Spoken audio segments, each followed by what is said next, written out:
the bar, I'm too persistent. Whipping comment, no cast. Get it on my own, no collab. But a bar with me, that's a body bag. Yo people, come on with telling me about my line jazz back in with another reaction. Right now we got these are the most violent cities in the world, blood. You know what I'm saying? I just did a reaction of what reaction did I just do? I just did the top 10 most dangerous places in the world. But that was basically just based on like Mother Nature, fam. You know what I'm saying, blood? So then I decided to do like a little contrasting video. This one right here, most dangerous place in the world. That was based on just Mother Nature itself. Now this one is based on human beings, fam. You know what I'm saying? But this one's based on us. How we make it the most dangerous places on earth and that, fam. You know what I'm saying? A little contrasting video of it. So let's get into it. Violence occurs all no, it's not done yet. It's not done yet. Over the world, but cities and other urban areas have long been linked with the worst of it. So where on earth is the worst of the worst? From third world towns to major US hubs, here are some of the world's most violent cities. After World War II, Los Cabos' popularity as a destination holiday spot skyrocketed, in large part thanks to the patronage of Hollywood stars such as Elizabeth Taylor and John Wayne. And the 21st century brought this Mexican hotspot another boom in tourism, along with a plea from the U.S. State Department for tourists to exercise increased caution when visiting. While the Los Cabos Tourism Board has invested millions in increasing security, in-site crime statistics state that the number of murders have nonetheless risen almost 300% between 2016 and 2017. Yo! That's triple the national average across the entirety of Baja California Sur. And most of the violence is connected to the surge in organized crime, which can often spill out onto the streets. And here's the thing, these crime waves are also incredibly unpredictable. In the summer of 2018, The Guardian was reporting that an increased police presence in the resort town was actually working to decrease instances of crime in the area. But by early 2019, that lull had ended. According to the Citizen Council for Public Security and Criminal Justice, such is the high level of violence and inter-cartel feuding that increasing numbers of high-ranking Mexican drug traffickers are surrendering to U.S. police for protection. Worse still, both Los Cabos and nearby La Paz have seen the splintering of cartels and an increase in the number of killings of journalists and human rights activists. Damn. According to Reuters, Venezuela's crime rate... Journalists and activists and them man are just trying to, like, you know what I'm saying, better the world and some shit. Like, that's like the most, like... Bro, damn. That's mad, fam. Them men are mostly independent, well, not journalists, but the activists, and them men are mostly independent, fam, just trying to do their own thing, you know what I'm saying, trying to make the world better, blood, you know, it's obviously not all of them, you know what I mean, but that's crazy. And human rights activists. According to Reuters, Venezuela's crime rate... So wait a minute, you're telling me the man that was sitting on the motorway the other day blocking traffic and killed a woman who was in an ambulance who couldn't get to the, hospital, if that was in Mexico, in this exact place, Los Cabos or whatever it's called, fam, that one would have just got murked in that, fam. Just onslaught, just one time, blood. That's what you're telling me, fam. And human rights activists.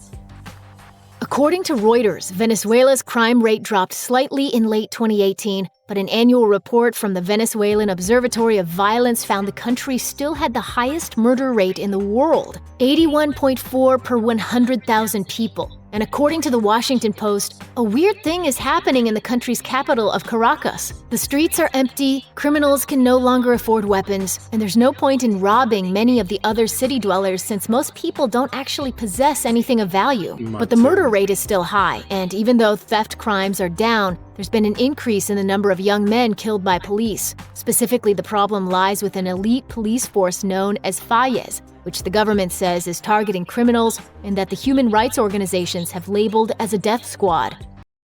What the fuck? These men out here moving like vigilantes with the human...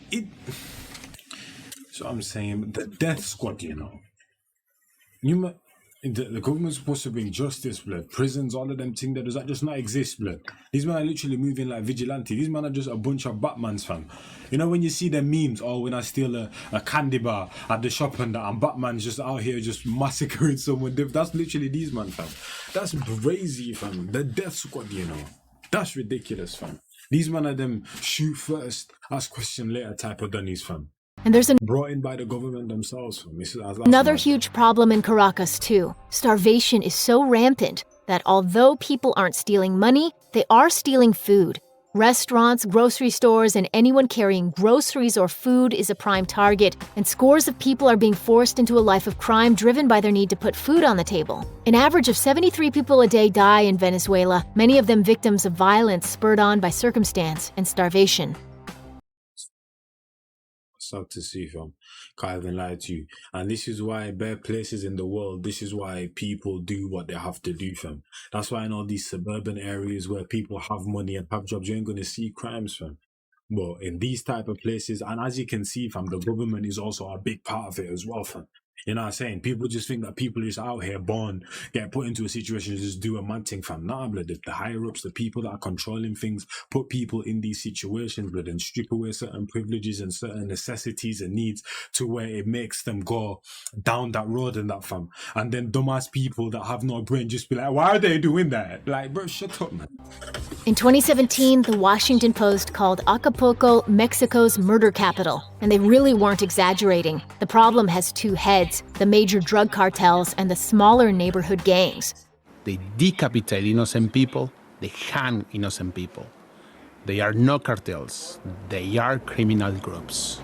Together, these groups are responsible for extortions, kidnappings, car thefts, human smuggling, and all kinds of drug-related crime.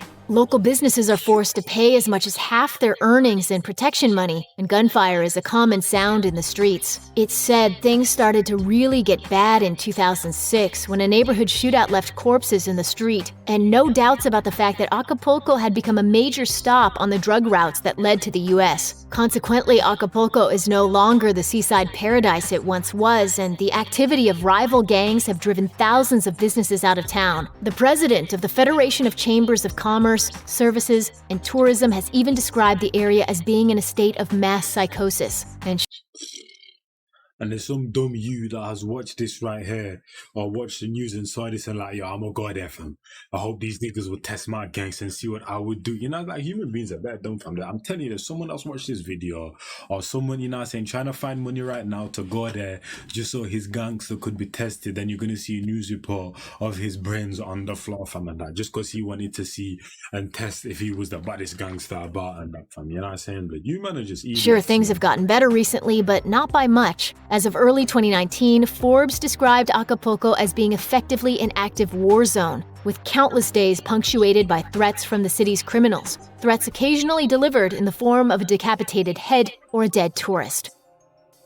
When you think of crime-ridden cities in the US, St. Louis, Missouri might not be the first to come to mind. But according to police data compiled by the St. Louis Post-Dispatch in 2019, not only is gun use on the rise, but violent crimes are more frequently ending in deaths. In 2017, the city had the highest murder rate in the country, with 66.1 people per 100,000 winding up as the victims of homicide. St. Louis Mayor Lyda Krewson blamed relaxed gun laws as being a huge part of the problem, suggesting these laws aren't just making it easier for people to carry guns, but making work harder for the police, too. Oh, is that right, America? Is that right, fam? Well, duh. 1 minute, man. Alright, are we back? We're back, fam. Apologies for the lighting and that, fam. The sun's been going up, down, up, down, up, down, up, down. So it's like, what to even do? So a bit lighter and that. Alright. I think that it makes policing really, really, really difficult, as if it isn't hard enough already. Also in 2017, The Guardian looked at data regarding the locations of St. Louis's homicides and found they could even pinpoint the street where most of the shootings happened, Natural Bridge Avenue. This long stretch of road has been mentioned in song lyrics, and some residents have described it as feeling like a battlefield in Iraq. When St. Louis Magazine compiled the crime stats for 2018 and compared them to the previous year, they found they were down by 6% overall, up in certain neighborhoods, and still pretty horrible. There were a shocking 23,857 instances of crime reported. Gunman sexually assaulted and killed a woman at a Catholic supply store. R.I.P. man. R.I.P. 157 instances of crime reported in 2018, averaging about 65 reports per day.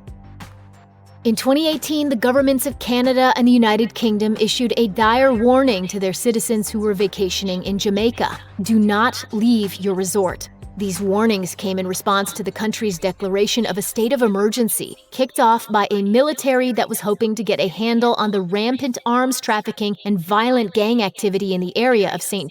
James Parish. Yeah, bro. Obviously, I'm half Jamaican and that, fam. So this, obviously, fam. You know what I'm saying? We've all done Jamaica is known for all of this ish and that, fam. You know what I'm saying? You'll hear stories of it and all of them thing there. And as a tourist, you always get warned, whether it's from your English family or your Jamaican family, don't go here, here, and here. Don't go there, there, and there because such and such can happen and that, fam. You know what I'm saying, blood? But yeah. By the spring of 2019, the U.S. government was also issuing severe warnings to tourists headed to the capital of Kingston and resort towns such as Montego Bay. They cited high instances of armed robberies and sexual assaults, and noted that these events were happening more and more frequently even within the perceived safety of all-inclusive resorts. Even more troubling, some victims who have come forward have claimed the resort properties themselves have offered free perks in exchange for victims' silence. According to Business What the fuck? Yo! have offered free perks in exchange for victims' silence. So basically, the hotel people them don't want certain issues reported because they don't want the government to get involved or certain organizations that are part of the government to get involved because they know that it'll cause, like, you know what I'm saying, for business to go down, fam, to shut down certain things, fam. You know what I mean, blood? So instead of going through all of that, they'll just say, oh, yo, we'll give you a free breakfast. We'll give you free dinner, blood. You know what I'm saying? But we'll give you extra 2-3 days. You know what I'm saying? We'll reschedule your flight for this day. You know what I'm saying, blood? Just so that they'll keep quiet. That is crazy, fam. That is mad. According to Business Insider, tourists were warned not to travel at night and to avoid some neighborhoods completely because of the frequency of gunfire. On top of that, they were also cautioned that law enforcement was stretched so thin that the police would be unable to answer many of their calls and reports of violent crimes. This is mad. South Africa's problems with widespread violence are very well known. According to The Economist, there was a brief lull in violent activity in the years following their move towards democracy in 1994. But in recent years, that violence has once again skyrocketed, particularly in Cape Town. The murder rate in Cape Town has jumped 60% in the years leading up to 2018, and in some areas, it's estimated that criminal activity hit 93% of households. That was in 2016, and in 2019, South African President Cyril Ramaphosa sent in the army after more than 2,000 people were killed over the span of just 7 months. The soldiers were slated to stay on patrol through the streets from July to October, but residents interviewed by The Guardian insisted this wasn't enough. Instead, they said this was just a temporary fix that would do nothing in the long term to fix the deep racial divide running through the city, or stem the tide of gang-related violence that is tearing the streets apart. Incredibly, Reuters reports that the military's move into the streets of Cape Town is really nothing new for the city. In fact, soldiers are often deployed during Christmas and New Year when the crime rate spikes so high that police need extra help. In 2015, the death of Freddie Gray dominated headlines across the U.S., and in Baltimore, Maryland, it kicked off a wave of violence that has been on the rise ever since. According to the Washington Post, there are now too many Murderous sons and daughters meets. To be part of funerals and trials for the members of mothers of murdered sons and daughters united to attend. In fact, they've had to recruit more and more members who go to as many as 4 funerals in a weekend. The problem isn't just the skyrocketing murder rate either. It's also the fact that homicide arrests are down, and the causes of that are many. Police are getting less and less help from residents. They're severely understaffed, and riots and protests mean they're hesitant to leave the relative safety of their vehicles. Experts say Baltimore is Of course, you man are obviously understaffed, fam. You know what I'm saying? But like everywhere you go in the world, blood, there's not many people that actually like the police, fam. You know what I'm saying? For multiple reasons and that, fam. Because more times the bad outweighs the good, so there will be some good people trying to do the thing, blood. But because of all the situations that be happening in the history with the police, fam, as soon as you see any one of them, you're on 10 toes, fam. You know what I'm saying? But you already got your guards up, fam.